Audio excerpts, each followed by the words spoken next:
Hello everyone, I am Sonam Shikarwar and I am CS professional. So जैसा कि आप लोगों को पता है कि मैंने अभी अभी अपना एक न्यू इंस्टाग्राम चैनल स्टार्ट किया है।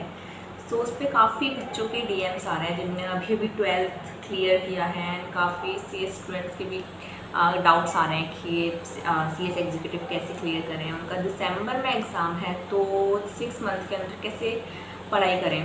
सो इस वीडियो में आपको मैं वही बताने वाली हूँ कि क्या चीज़ें आपको फॉलो करनी है जिससे कि आपका दिसंबर अटेम्प्ट में एग्जीक्यूटिव क्लियर हो जाए।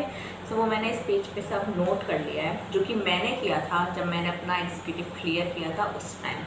सो ये जो पेज पे मैंने लिखा है मैं इसको अपने इंस्टाग्राम स्टोरी पे अपलोड कर दूँगी, आप वहाँ से इसको पढ़ सकते हो।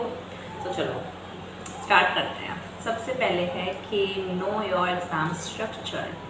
सबसे पहले आपको अपने एग्ज़ाम स्ट्रक्चर को समझना है कि आपके जो सब्जेक्ट्स हैं वो कितने पोर्शन में डिवाइड हैं एंड उसमें किस टाइप की नॉलेज चाहिए। लाइक इसमें प्रैक्टिकल नॉलेज चाहिए, इसमें थ्योरेटिकल नॉलेज चाहिए, या फिर जो आपके एग्ज़ाम्स हैं लाइक GIGL एंड जो प्रैक्टिकल सब्जेक्ट्स हैं उसमें किस टाइप का पैटर्न आता है।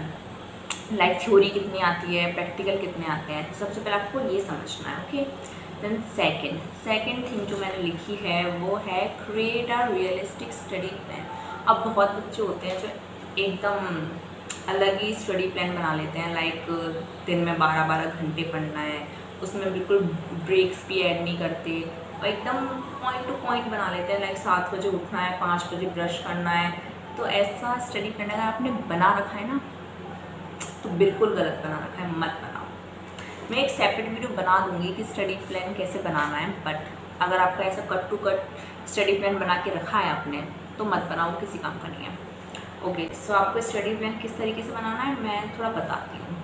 सबसे पहले आपको जो टाइम अलॉट करना है, लाइक थ्योरी सब्जेक्ट्स को लाइक आपने 3 घंटे दिए। ओके, और एक आपका उसमें प्रैक्टिकल है तो आपने उसको 2 घंटे दिए। आपको डेली प्रैक्टिकल के न्यूमेरिकल सॉल्व करने हैं, चाहे आप बुक से सॉल्व करो, लाइक मॉड्यूल से सॉल्व करो, या तो आप स्कैनर से सॉल्व करो, या फिर पास्ट ईयर्स करो, स्कैनर में वही आ जाता है। सो आपको डेली प्रैक्टिकल सॉल्व करने हैं।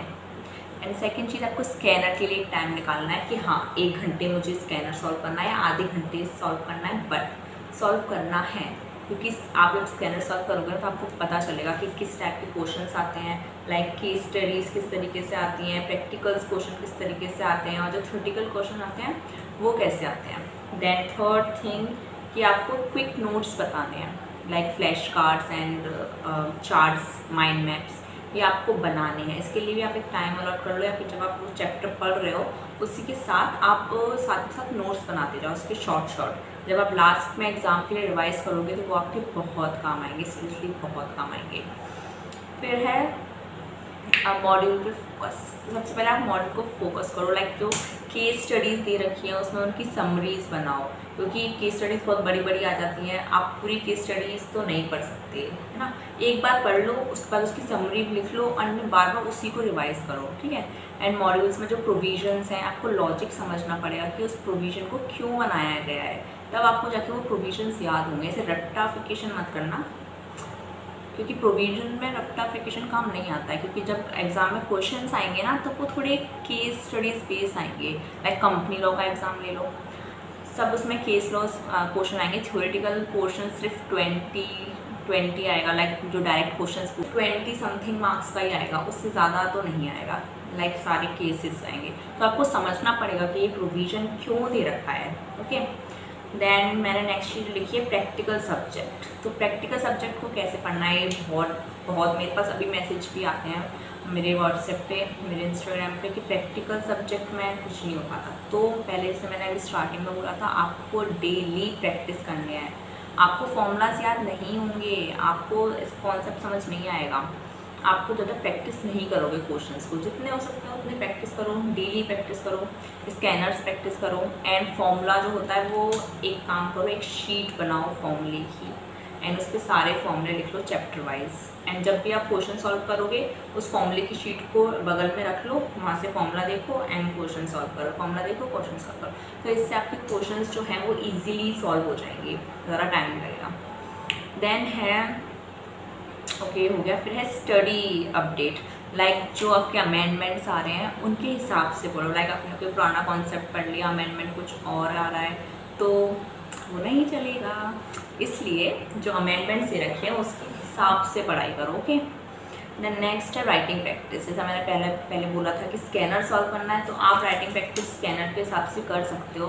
लाइक पता है आपको, आप स्कैनर सॉल्व करोगे ना तो आपको खुद पता चलेगा कि कितना वो होता है, कितना